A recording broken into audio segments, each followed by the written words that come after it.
Young men and women from landed families moved through a defined list of social spaces where they could meet potential suitors and reveal their inclinations.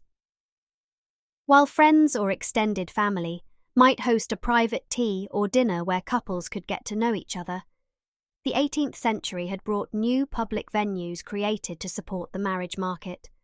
Assembly rooms, pleasure gardens, concerts, and so on. Even then, family members or friends made an official introduction before the pair could speak to each other. When a young man was first presented to a woman, she might curtsy or smile, but they wouldn't yet touch or shake hands because that was far more intimate. Once introduced, the couple might talk to display their polite manners and knowledge of civilized codes of behavior. Female conduct manuals, published at the time, advised young women to listen intently, to grant men their full attention, and to not speak too much. Aristocratic families descend on London from October, partly to further the marriage market, but also for entertainment, as they were confined to the city whilst Parliament was in session. The season would begin when young women from elite families were presented to Queen Charlotte at her birthday ball, in the hope that over the next few months they would find their marriage partner. The tradition began in 1780, and young women curtsied to the Queen, who stood beside an enormous birthday cake. There were strict protocols to be followed. If a couple danced more than 2 sets together, they would be considered to be engaged by society. Young women received virtually no education in sexual matters and could be extremely naive. They may be lucky to get some advice if they had older married sisters, but otherwise, innocence in sexual matters was considered essential to demonstrate their purity. Once engaged, women may get some advice from their mothers or older relatives, but mainly to ensure they quickly produced an heir. The strictures on women did not, however, apply to men. They married later and would often travel Europe on the Grand Tour, gaining sexual experience with apparent impunity.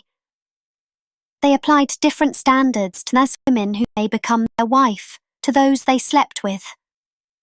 The latter were akin to prostitutes, whilst the former's reputation would be destroyed if they so much as spoke with a single man whilst unchaperoned.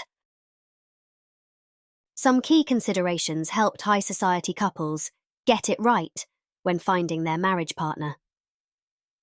First up, finances. A family's fortunes would be furthered if a daughter married well. Another guideline was finding compatibility rather than pursuing romantic passion, which might be fleeting. Divorce was nearly impossible. Even though you had this ideology of marrying for love being enormously important, it didn't mean you would just wed anyone. People were still marrying very closely within their own social circles. It wasn't uncommon for first cousins to marry. Cousins were people you'd known a long time. You'd be aware of their temperament. They'd have the same family background, similar upbringing, and parity of status. All features of a good match, and the marriage of cousins could also keep property within a family. Young people needed family consent to continue seeing each other as a courting couple. Matches were either shepherded along or curtailed by family and friends, depending on their perceived suitability. It was essential that the courtship progressed with the full knowledge and approval of a person's friends and family. It was young men who made the first move in showing enthusiasm and interest, while the fairer sex waited to be pursued. Yet, one of the most important tools at a young lady's disposal during courtship was the power of refusal, to discourage a gentleman's advances, decline to dance with him, refuse to embark in correspondence with him, and turn down any proposal of marriage. It was generally believed that during courtship itself, women held all of the power, sitting in judgment over suitors trying to win their hand. But as soon as they were married, the scales tipped the other way. A couple's first date, in fact, all their dates required a chaperone to avoid serious social repercussions. Since an unmarried lady should never find herself alone with the opposite sex, courting was a very public affair. The purpose of a chaperone was to safeguard a woman's modesty and reputation, shield her from the dangers of seduction, and protect her dowry against fortune hunters, rakes, and charlatans. Any family member could act as chaperone. It was typically a mother or older relative, but female friends sometimes occupied this role too. Is it conceivable that unmarried couples only found themselves alone when the noble gentleman finally proposed? That may have been the ideal, though in practice couples seized every opportunity to snatch some time alone together. We have plenty of examples in couples' letters where they describe themselves sneaking off to the back parlour to steal kisses to the great amusement of their family. The advice in conduct manuals was that conversations between unmarried couples be discreet.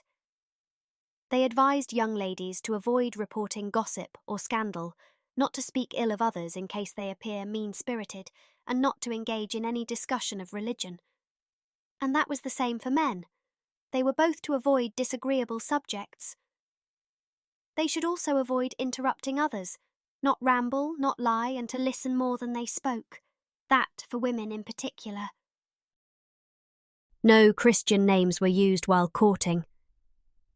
You would initially address one another as Sir, my lord, or Madam, depending on rank, and then progress to Mr. and Miss So-and-so, or Lord and Lady So-and-so. To use a person's Christian name during courtship was a special mark of intimacy, and we can often see the moment in their letters when someone asked to be called by their first name, signalling that a relationship was becoming much more serious and, in fact, might later progress to pet names and things like my dearest love or my dearest life. As more people could read and write, the volume of romantic love letters increased until it became a crucial aspect of Regency courtship. Men had to formally request a correspondence, and women accepted or declined entering this more serious stage. Accepting signalled a couple was on the road to engagement. A love letter was a serious matter, valuable because of what intimate sentiments it contained, but also as a material object itself. You'd smell it. It was perfumed. You'd press your lips to it. It was something that had touched the writer's hands and then touched your hands. What was written in these letters?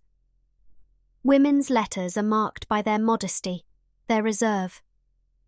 In contrast, men's letters ruminated at enormous length about the nature of love, the depth of their feeling, and many included poems. Men's correspondence was much more effusive because it was their responsibility to secure a match. Yet, effusive or not, these letters were curiously not private. Letters would be passed around in a family or between friends. Regency-era couples exchanged a wide range of romantic gifts while courting. The vast majority were given by men. Women did give gifts, but the onus was not so much on them to do so.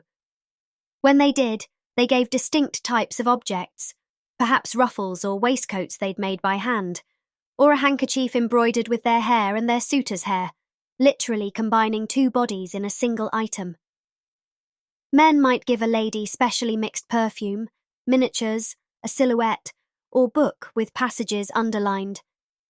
A courtship's progress could be tracked through the particular object given.